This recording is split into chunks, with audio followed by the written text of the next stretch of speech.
तमिलनाडु में लोकतंत्र खतरे में 108 सीटें जीतकर भी विजय बाहर कैसे? डीएमके एआईएडीएमके के खेल में मचा तूफान। तमिलनाडु की राजनीति इस वक्त देश की सबसे विस्फोटक सियासी लड़ाई में बदल चुकी है। 108 सीटें जीतने वाली पार्टी सरकार से बाहर बैठी है। सबसे बड़ी पार्टी के नेता मुख्यमंत्री की कुर्सी से दूर है और दूसरी तरफ पर्दे के पीछे ऐसा खेल चला जा रहा है जिसने पूरे तमिलनाडु की राजनीति में भूचाल लाकर खड़ा कर दिया है। आरोप लग रहे हैं कि दिल्ली से पूरी स्क्रिप्ट लिखी जा रही है। डीएमके और एआईएडीएमके जैसे कट्टर दुश्मनों को एक साथ लाने की कोशिश हो रही है ताकि विजय तलापति मुख्यमंत्री ना बन पाए। ऐसी स्क्रिप्ट लिखी जा रही है और अब सबसे बड़ा धमाका यह हुआ कि अगर डीएमके और एआईएडीएमके साथ आए तो टीवीके के सभी 107 विधायक इस्तीफा दे सकते हैं। यानी तमिलनाडु में सरकार बनने से पहले ही लोकतंत्र पर सबसे बड़ा संकट मंडराता हुआ दिख रहा है। इस हेडलाइन को देखिए, स्क्रीन पे चल रही हेडलाइन मैं आपको दिखा रही हूं जिसमें लिखा है कि विजय थलापति ने दी वार्निंग। तमिलनाडु सरकार बनाने के लिए अगर एक हुए डीएमके एआईएडीएमके तो सभी 108 टीवी के विधायक देंगे इस्तीफा। अगली हेडलाइन देखिए, विजय के विधायकों की सीधी धमकी। डीएमके एआईएडीएमके ने मिलकर बनाई सरकार तो देंगे सामूहिक इस्तीफा। अगला हेड देखिए, डीएमके या एआईएडीएमके ने अगर सरकार बनाने की कोशिश की टीवीके के सभी 108 विधायक दे देंगे इस्तीफा। दोस्तों, तमिलनाडु विधानसभा चुनाव में टीवीके पहली बार मैदान में उतरी और आते ही 108 सीटें जो है जीतकर सबसे बड़ी पार्टी बन गई। हालांकि बहुमत के लिए 118 सीटों की जरूरत होती है। विजय खुद 2 सीटों से जीते हैं, इसलिए तकनीकी रूप से टीवीके के पास 107 विधायक माने जा रहे हैं। कांग्रेस का समर्थन अगर जोड़ दें तो आंकड़ा 112 तक पहुंचता है, लेकिन इसके बावजूद राज्यपाल की तरफ से सरकार बनाने का न्योता नहीं दिया गया। यहीं से जो है तमिलनाडु की राजनीति में सबसे बड़ा बवाल शुरू हो गया। और क्या हुआ वो भी बताती हूं। तमिलनाडु में टीवीके सबसे बड़ी पार्टी बनकर उभरी है, लेकिन सूत्रों के मुताबिक डीएमके और एआईएडीएमके के बीच पर्दे के पीछे बातचीत चल रही है। दावा किया जा रहा है कि भाजपा नहीं चाहती कि विजय तलापति तमिलनाडु के राजनीति में नया एमजीआर बन जाए, मुख्यमंत्री बन जाए। ये भाजपा नहीं चाहती। यही वजह है कि दोनों त्रिवेणी दलों को एक मंच पर लाने की जो है कोशिश हो रही है। टीवीके खेमे में इस खबर के बाद जबरदस्त नाराजगी है। पार्टी नेताओं का कहना है कि जनता ने सबसे बड़ा जनादेश जो है टीवीके को दिया, लेकिन सत्ता से दूर रखने के लिए पूरा सिस्टम एक्टिव हो गया है। पार्टी नेताओं का मानना है कि दोनों प्रमुख द्रविड़ पार्टियों की ओर से मिल रहे हालिया राजनीतिक संकेत टीवीके को सत्ता से बाहर जो है रखने की एक कोशिश कर रहे हैं। यानी भाजपा वाले नहीं चाहते कि टीवीके सत्ता में आ जाए और मुख्यमंत्री बनाए, जबकि सच्चाई यह है कि दोनों में से किसी भी पार्टी के पास अकेले दम पर सरकार बनाने के लिए जरूरी संख्या बल है ही नहीं। टीवीके के भीतर अब सामूहिक इस्तीफे की रणनीति पर तेज हो चुकी है चर्चा। खबर है कि अगर डीएमके और एआईएडीएमके गठबंधन कर सरकार बनाते हैं तो टीवीके के सभी विधायक सामूहिक इस्तीफा दे देंगे। इससे तमिलनाडु में 107 सीटों पर उपचुनाव की नौबत आ सकती है। यानी तमिलनाडु में राजनीतिक अस्थिरता का सबसे बड़ा दौर शुरू हो सकता है। टीवी के नेताओं का साफ कहना है कि अगर सबसे बड़ी पार्टी को सरकार बनाने का मौका नहीं मिलता तो ये लोकतंत्र की सीधी सीधी हत्या होगी। अब आपको तमिलनाडु में जो सीटें हैं उसका आंकड़ा क्या है वो भी आसान भाषा में समझा देती हूँ। तमिलनाडु में सीटों का आंकड़ा देखें तो टीवीके के एक वरिष्ठ पदाधिकारी ने पार्टी के भीतर के माहौल को बयान किया है और बयान करते हुए कहा कि जनमत भले ही बचा हुआ हो, लेकिन सबसे बड़ी पार्टी की अनदेखी नहीं की जा सकती और इस वक्त टीवीके सबसे बड़ी पार्टी बनी हुई है। टीवीके ने विधानसभा चुनावों में 108 सीटें जीती, जिनमें विजय द्वारा जीती गई 2 सीटें भी शामिल है। संवैधानिक नियमों के अनुसार विजय से 1 सीट खाली कराने की उम्मीद है, जिससे पार्टी की प्रभावी ताकत 108 से लेकर 107 हो जाती है। इसीलिए 107 मानी जा रही है क्योंकि विजय 2 सीटें जो है जीते थे, जिसमें कांग्रेस का समर्थन प्राप्त हुआ, जिसमें 5 भी अगर जोड़ देते हैं कांग्रेस के तो कुल संख्या जो है 112 तक पहुंच जाएगी। जो 234 सदस्यों वाले सदन में बहुमत के आंकड़े के अनुसार 118 से अभी कम है, लेकिन पार्टी फिलहाल विजय सरकार बनाने के लिए क्षेत्रीय दलों से लगातार संपर्क में है, बात कर रही है। इसमें वीसी के 2 विधायक, लेफ्ट पार्टी 2 विधायक आदि शामिल हैं। वहीं मुस्लिम लीग जिसके 2 विधायक हैं, लेकिन अभी तक कोई पक्का आश्वासन नहीं मिला है। टीवी के नेता पी वेंकट रमनन ने साफ तौर पर यह दावा किया है कि उनके पास सरकार बनाने का नंबर है और जल्द स्थिति साफ होगी। वहीं दूसरे नेता मुकुंद पांडियन ने कहा है कि विजय ही मुख्यमंत्री बनेंगे और 2 दिन के अंदर अंदर सरकार बन सकती है। टीवी के लगातार छोटे दलों में जो है समर्थन जुटाने में लगी हुई है, लगातार संपर्क में है छोटे दलों के।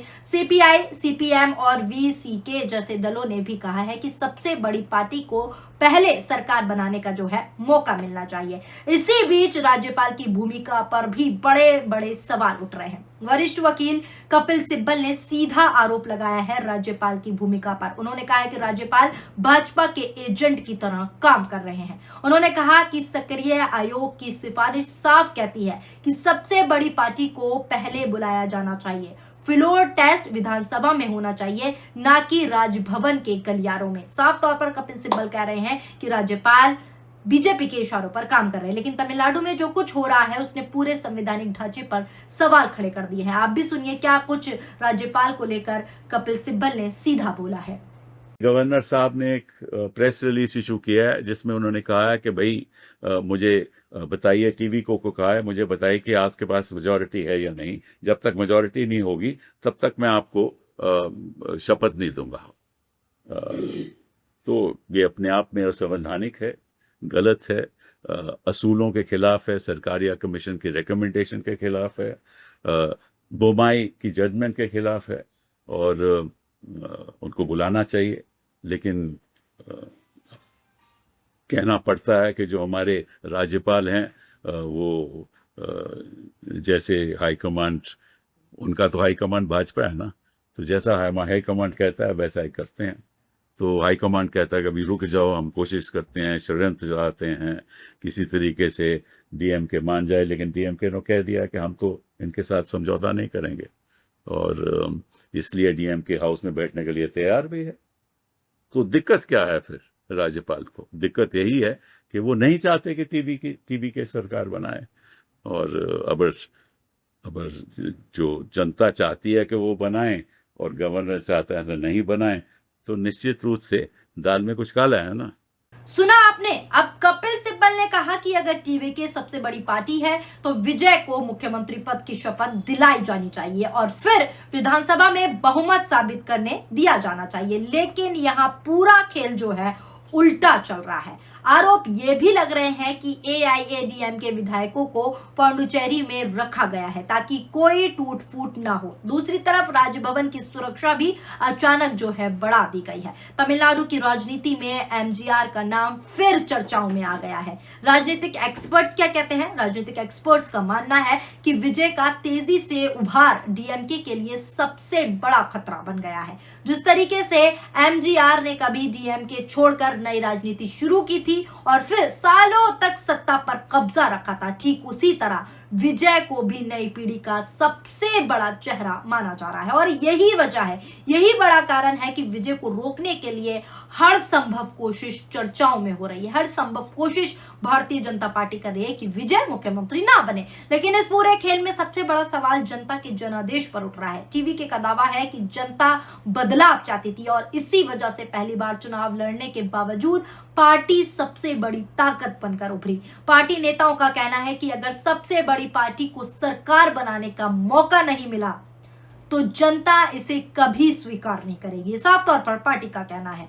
इसी बीच कांग्रेस और दूसरे विपक्षी दल भी हालातों पर नजर बनाए हुए हैं। मुस्लिम लीग ने जो है साफ तौर पर कहा है कि वो डीएमके प्रमुख स्टालिन के फैसले का समर्थन करेगी। वहीं वामपंथी दल खुलकर कह रहे हैं कि राज्यपाल को टीवीके को आमंत्रित करना चाहिए। यानी अब जो है तमिलनाडु में सिर्फ सरकार बनाने की लड़ाई नहीं बची है, बल्कि तमिलनाडु में लोकतंत्र बेनाम राजनीतिक मैनेजमेंट की लड़ाई साफ तौर पर दिखने लगी है।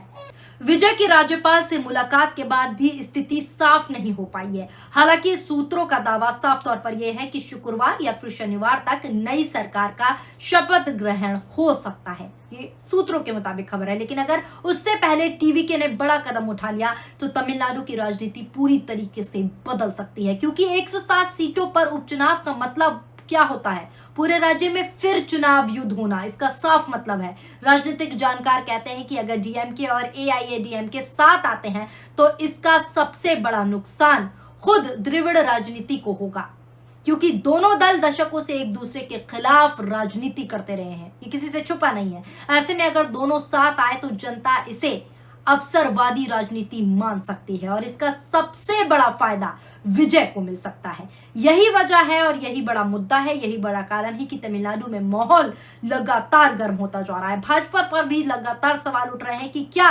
दिल्ली से तमिलनाडु की राजनीति को जो है कंट्रोल करने की कोशिश हो रही है।